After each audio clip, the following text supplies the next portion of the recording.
नमस्ते, अस्सलाम वालेकुम, welcome to my YouTube channel. तो ये सब वादा किया गया है कि इस चैनल के माध्यम से बोर्ड एग्जाम से रिलेटेड इंपॉर्टेंट क्वेश्चन आपको कराए जाएंगे, समझाए जाएंगे। उसी कड़ी में एक 9th चैप्टर से आज हम क्वेश्चन लेंगे। 3 मार्क्स का क्वेश्चन आना है बच्चों। इससे पहले 9th चैप्टर से मैंने करा चुका हूँ एक क्वेश्चन पतंग वाला, तो अब पतंग उड़ाकर आप थक चुके हो अगर, तो उसी चैप्टर में से एक क्वेश्चन जो कि लग रहा है 3 मार्क्स में आ सकता है। एक पतंग वाले की संभावनाएं तो है ही हैं, उसके साथ इस क्वेश्चन को भी आप कर लें।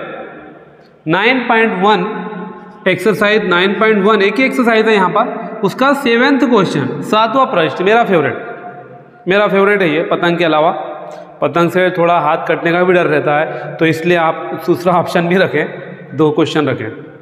पतंग कब कट जाए पता नहीं, तो उसको तो करें, इंपॉर्टेंट है वो भी, साथ ही इस क्वेश्चन को भी, ये मेरा फेवरेट है ज़्यादा। 9.1 का 7 क्वेश्चन देखिए। क्वेश्चन क्या है, क्योंकि इसमें 2 एंगल बन रहे हैं इसलिए आपको इस क्वेश्चन की प्रैक्टिस करनी है। इजी भी क्वेश्चन है। क्वेश्चन में दिया है कि एक बिल्डिंग है, एक भवन है, एक मकान है, उसकी जो हाइट है वो कितनी है, 20 मीटर। 20 मीटर ऊंची एक बिल्डिंग है और उस बिल्डिंग के ऊपर एक टावर लगा हुआ है, संचार मीनार, केबल टावर लगा हुआ है, कम्युनिकेशन टावर सर। तो एक मकान के ऊपर, ये यहाँ तक मकान हो गया, ए से बी तक, और उस मकान के ऊपर एक टावर लगा हुआ है। ये एसी को मैं टावर दे रहा हूँ,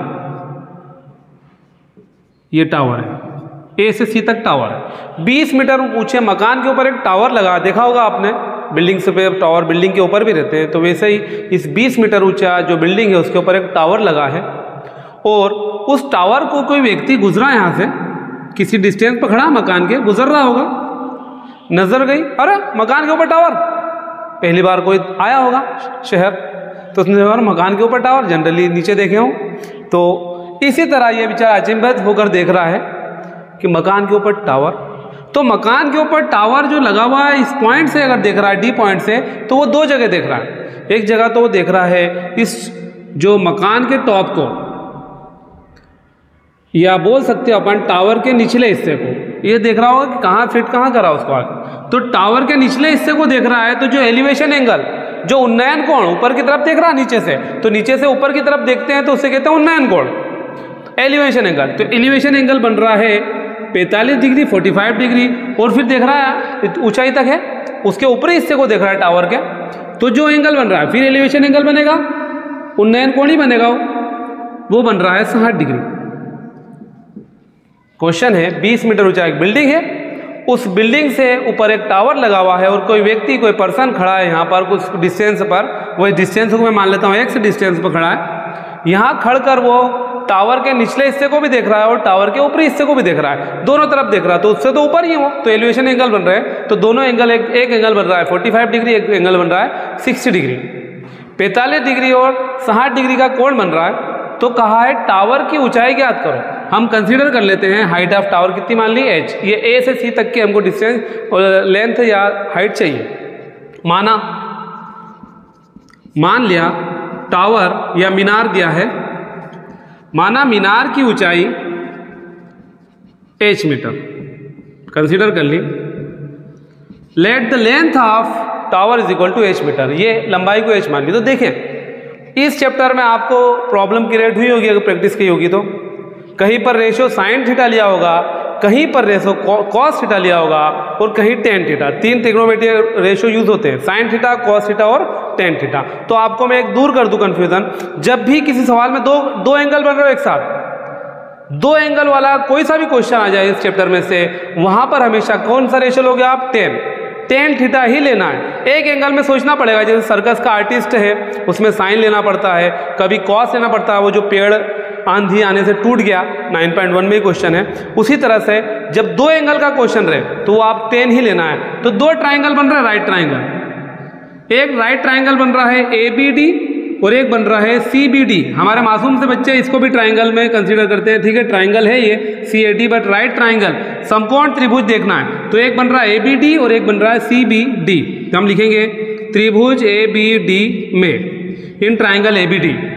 अब रेशो 10 ही लेना है, जैसे आपको मैं बताया 2 एंगल है तो, क्योंकि हाइट और डिस्टेंस मान लो या परपेंडिकुलर और बेस, तो टेन थीटा बराबर होता है लंब बटे आधार P अपॉन B।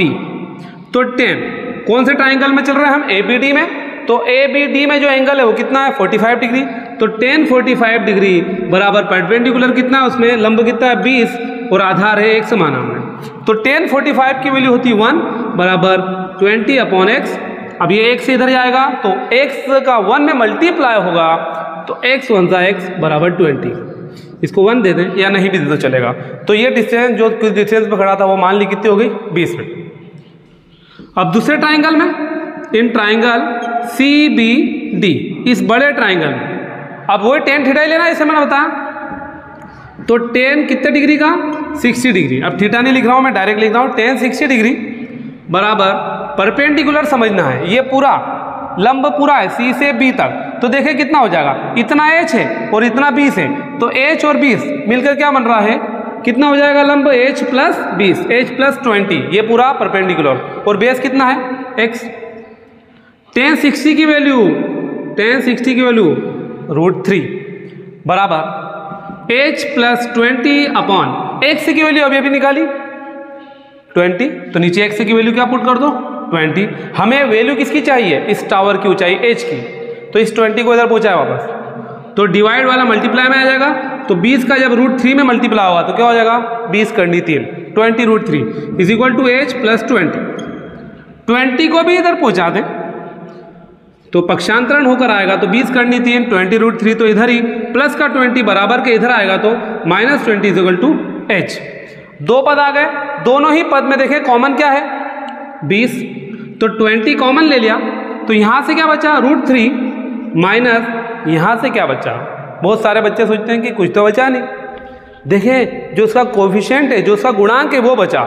यहाँ 20 कॉमन लिया तो वहां इसमें गुणांक क्या था √3 माइनस यहाँ से 20 कॉमन लिया, तो यहाँ से हमारे बहुत सारे बच्चे बोलते कुछ है ही नहीं, उसका गुणांक, हर संख्या में जो गुणा एक का तो होता है, यहाँ बहुत दिक्कत आती।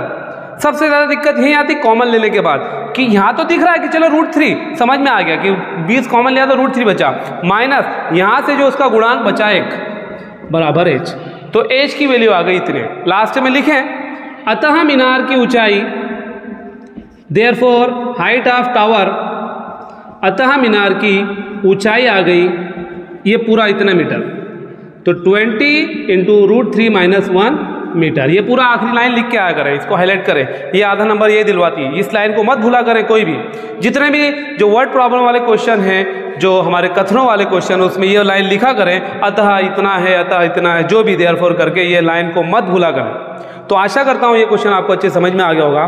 तो अब मिलते हैं हम एक नए वीडियो नए टॉपिक के साथ, तब तक अपना ख्याल रखें, दुआओं में याद रखें, बहुत सारा प्यार, अल्लाह हाफिज़।